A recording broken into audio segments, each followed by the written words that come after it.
Hi everyone, this is Sunette, and in this video for Soul, we are discussing the topic of expanding your living vocabulary and some more dimensions in relation to what that will mean for you in your experience of yourself, your everyday life moments, and all the relationships that you have within it or will come to have in your future.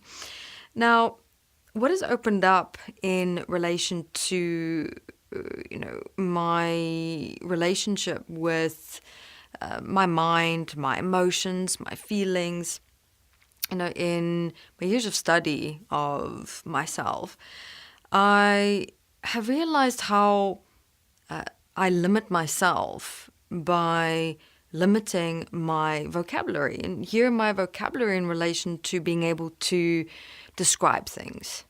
Because, for example, I, for a long time, felt or experienced what I thought was fear, because it felt like fear. And the only word I had to describe it at the time was fear. When I actually started developing more of a relationship and awareness with myself, my emotions, my body, and slowing myself down and actually asking myself, but wait a minute, how would I in detail describe this emotion, what my body is going through in this moment? Otherwise, I would have usually just said, no, I just have fear and my solar plexus feels, constricted sometimes. When, as I expanded myself, both in that slowing down and awareness and my vocabulary, I actually started realizing, wait a minute, sometimes, yes, it was fear, but I didn't actually really look into it and ask myself and investigate it. So, in doing all of that and expanding my vocabulary, I started adding words and seeing there's actually more to what I'm experiencing within myself, my emotions, my body, and I could articulate in much more finer detail, what I was actually going through. And this assisted and supported in my process of change, because with that, being able to identify, sometimes it was fear, but then it was also a different type of fear, a form of fear. And then my fears vocabulary started expanding and realizing I don't always just experience fear. It could be, sometimes a more subtle fear, a more intense fear, a fear energy that feels, substantial and almost hard and strong.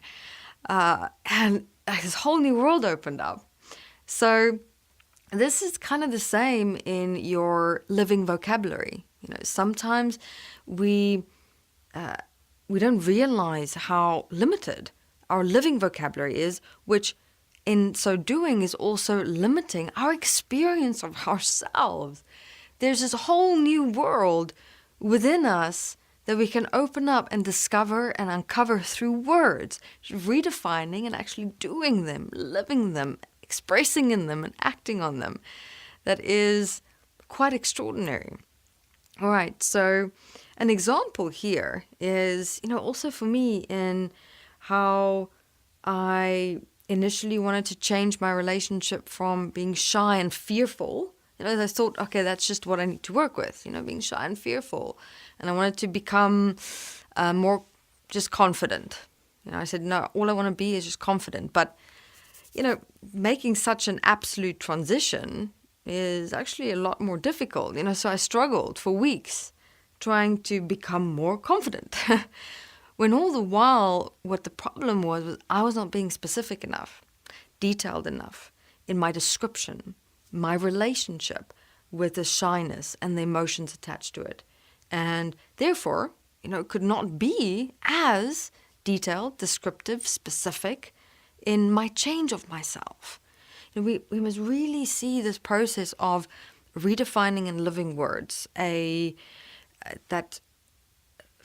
a fine art, right? It's more like, to describe it, that our relationship with our emotions and feelings and experiences and just, living life as according to what comes up inside of us, that's more just like splashing paint, on a painting, and just, different colors and just seeing where it goes. And that in itself, yes, is an art. But how about we start focusing that paint, where we start detailing and utilizing different tools like a pencil. We start really looking into the fine-tuning of finer details, specifics, and starting simple and small and then starting to expand an art piece from there. And it's imagining drawing yourself, your face, and going into the absolute microscopic detail of that and creating that in a way that you see it. So therefore, in having a look at, for example, the shyness and being inferior or fearful personality, I went deeper inside myself and started really exploring, okay, when I went into that shyness and I went into that emotion in moments, that I actually just observed myself, took some time to really, I kind of imagined myself, sitting back inside of me and having this kind of observation, and I got my glasses on and I'm busy checking myself here. Okay, what are you up to inside there? And that time, just observing myself and describing myself, assisted and supported to already naturally see, okay, where exactly can I change? How can I change? Where do I start? Because the other mistake that we tend to make is, I want to change shyness and being confident right now. Now I'm going to do it now. And then when you can't do it in a moment, you think, oh man, I failed. I'm not good enough. It's like we really enjoy this game we can play with ourselves. We set ourselves up for failure. But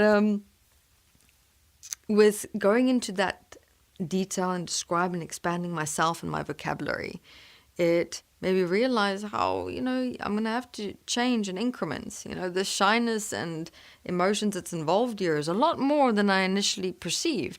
Just because my vocabulary was limited, I just kind of, overall looked at myself and said, yeah, you're shy. Yeah, you're an emotion. Right. Confidence. Solution. But that's not how we work. We're a lot more complex, detailed, and specific than that. So I realized how much more there was in the shyness. There was fear of speaking up. There was realizing I didn't have the knowledge of how to initiate or start a conversation. I wasn't just scared. I was also nervous, anxious. Always had this nasty expectation, that came up within me before I would be in a crowd of people. So there was so much I didn't see just because my vocabulary was limited. And this is what I want to share here, and the point that I want to make in this video is that there is so much more to you, within you, that you can explore and experience, discover and realize by expanding your living vocabulary. But obviously, to expand your living vocabulary, you also have to expand your inner vocabulary, which is your relationship with words. And this is something that you can have a look at, also approaching your process in this way.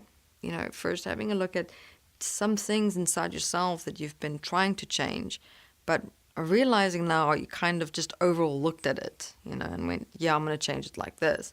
You haven't really taken that time to sit down, slow down and observe and describe. Make sure you are actually really seeing the finer detail. And to do that, you need to expand your word vocabulary.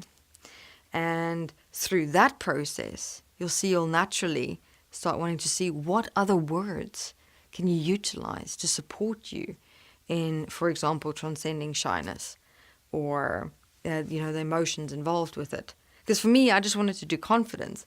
But then I realized, wait a minute, that's quite a leap. To actually become confident, there's a whole other process within it, where I first needed to realize comfortability, self-comfortability, live that word. Once I started taking that step, so just applying what does it mean to be comfortable with others. It's just start there. Get that base. So you start literally building almost this new house, this new foundation, this new infrastructure for yourself. Little bricks that are words. And, slowly but surely laying the foundations every time you have a word that you can redefine and live in a process of change. Change is always a process, as much as who you are now and how you are now. Yes, even in the limited state that we are. It was a process to create. We didn't just, whoopah, there you are, this is who you are, done, magic. It was a process of years. So everyone, look, don't make this thing about time. Make it about enjoying the experience of it. Life is about experiences. Thank you very much, everyone.